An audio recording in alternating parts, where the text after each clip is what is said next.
Good afternoon. How are you? Well, it's pretty hot out, and the wind is not to be seen.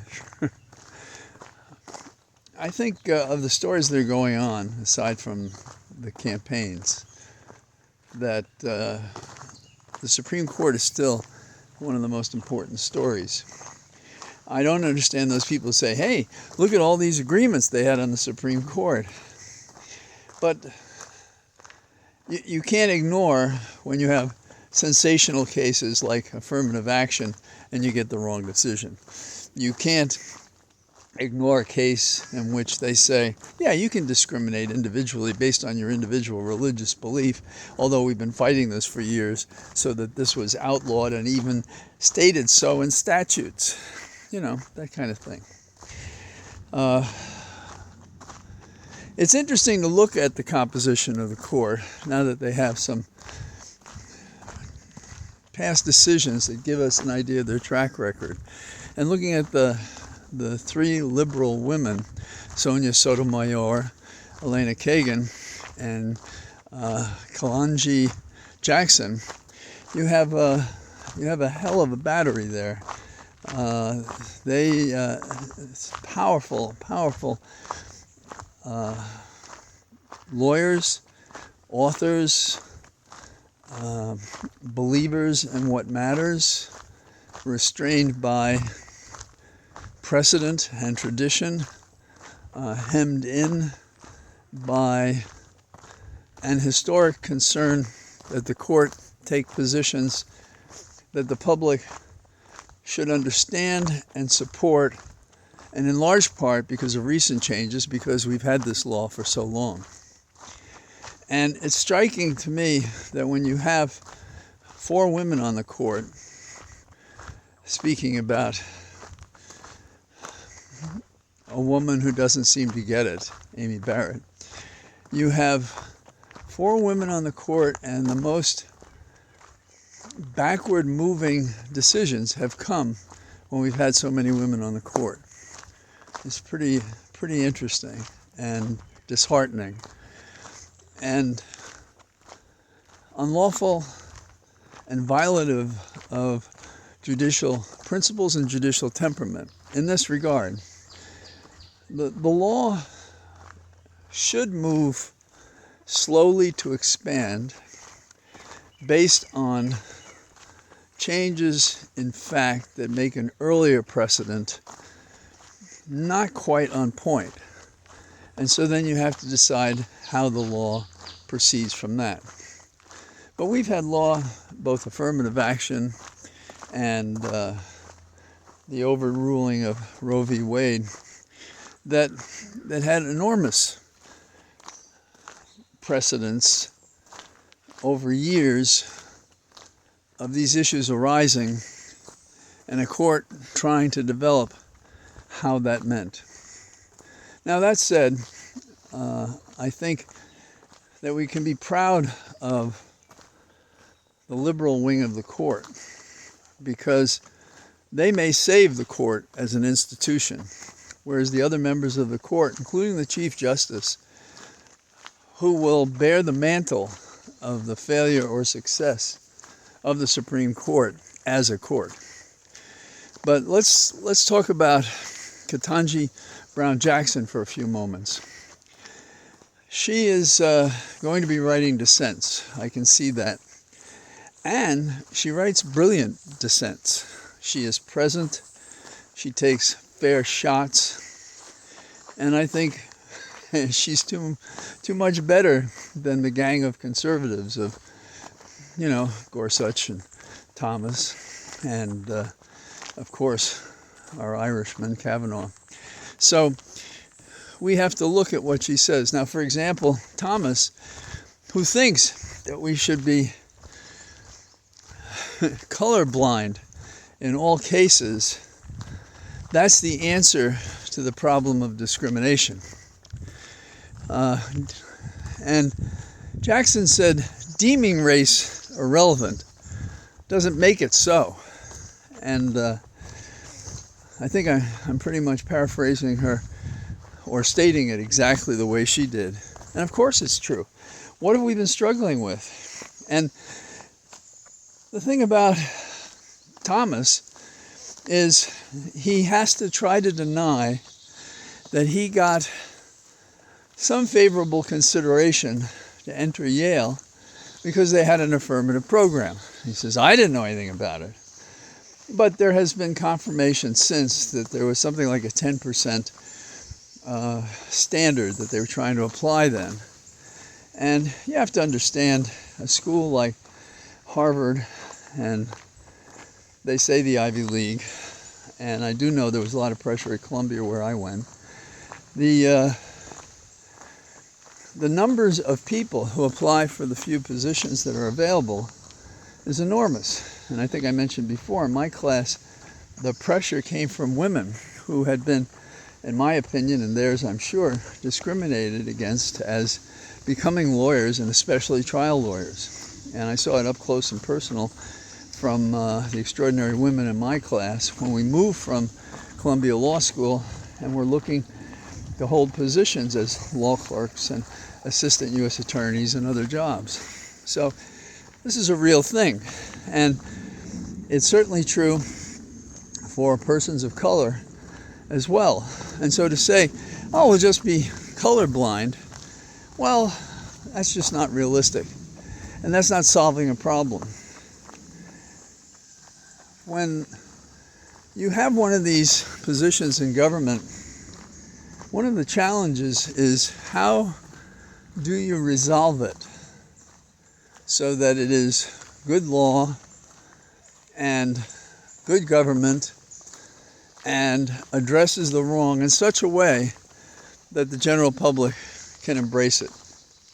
And I think that's what the liberal wing is doing. And the other wing is taking down names and writing sanctions, in my opinion. So we're very lucky to have the justices on the court who are awoke as lawyers, not as political hacks like the rest of the court. People who have steeped themselves in the law and the responsibility to be a judge, a person who makes a decision that comports with a democracy and a republic. Now, the recent decisions raise an interesting question, and it involves the one in which a woman said that if people wanted her to make a wedding album, a website, or anything like that, she shouldn't be forced to do it if it involved a gay couple. And in the briefs, it is stated that a person named Stewart, who had a friend named Mike, wanted to have a gay wedding, and she shouldn't have to do that. That was her argument. Now, it turns out that the fellow Stewart that we're talking about has been married for 15 years. He's not gay, and apparently he doesn't have a friend, Mike, that he's going to have a wedding with. Yet a decision was made that turns upon this detail.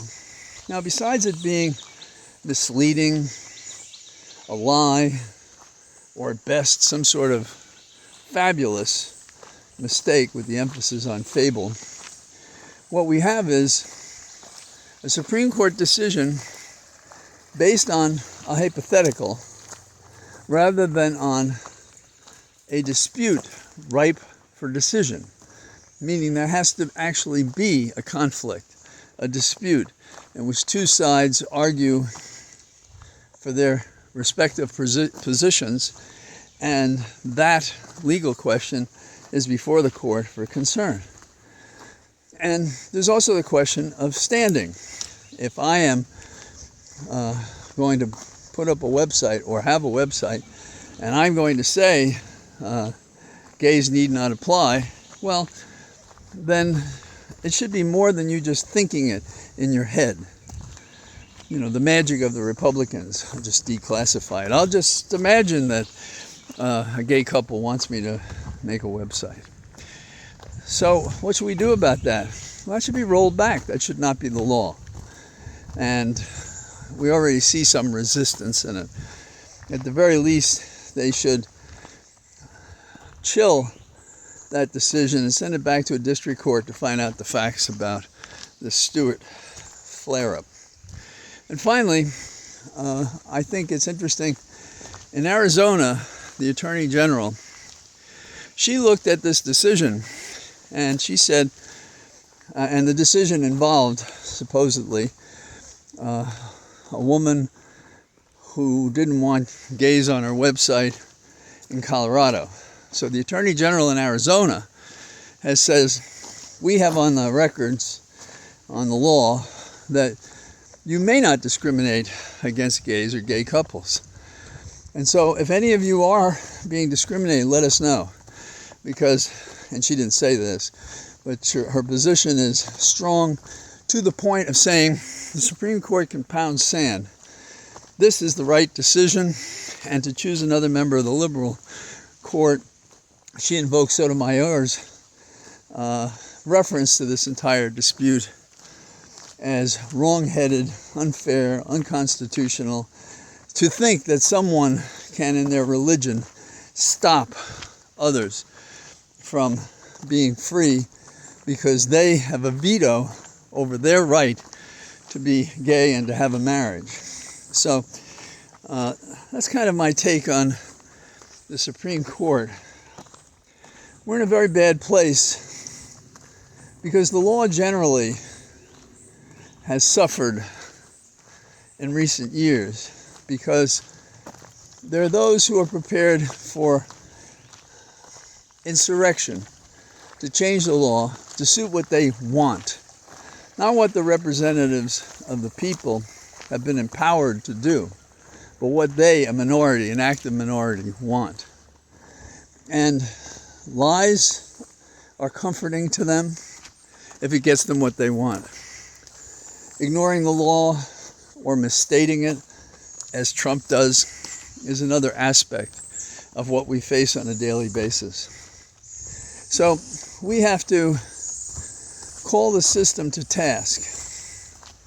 Now, in this regard, I want to call out President Biden, to applaud him, because President Biden commented on the Supreme Court that it was not acting like a normal court. Good for him, and I hope we'll see more of this as he moves into the fight to restore our republic as it once was. And I believe he took that first magnificent step when he won the election the last time, and he's got to do it again.